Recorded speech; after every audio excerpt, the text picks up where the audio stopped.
Today we will deal with the term global commons.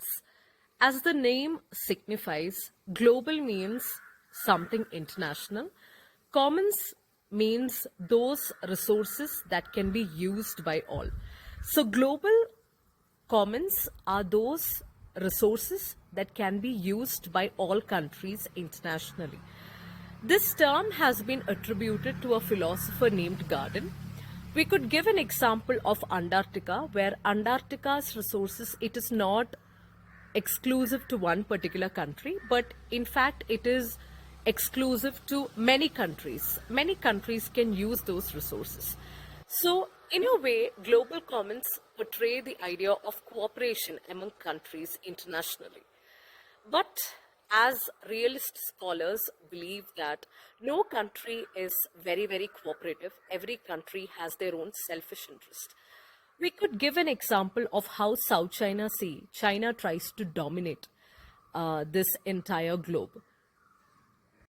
So what China is trying to do is to dominate the South China Sea so that it can get access to trade, because we know that seas are utilized for trade routes. So most of the trade happens through sea. And secondly, seas are very rich in oceanic minerals. So, due to these factors, China dominates the South China Sea, primarily because it helps in trade, plus it helps in getting critical minerals from the seas, which are useful for making mobile phones, laptops, electric vehicles. But this can be rooted back to an ancient culture of Portuguese. So we know that many foreign powers came to India, and the first foreign power was the Portuguese. And the Portuguese had their own blue water policy. Blue water policy is basically, when any of the countries cross the seas that are controlled by any other country, they have to pay a fee to that concerned country.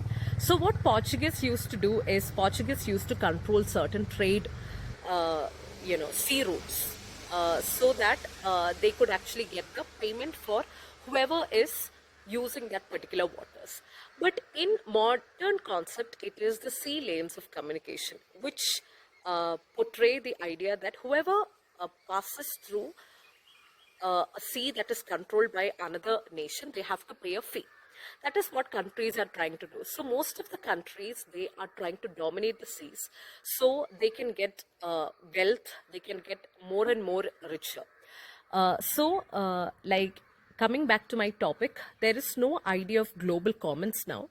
In today's context, most of the countries are trying to dominate the resources that were held by countries as common, but they are trying to dominate those resources so that they could get more power. So it also embodies the concept of might is right.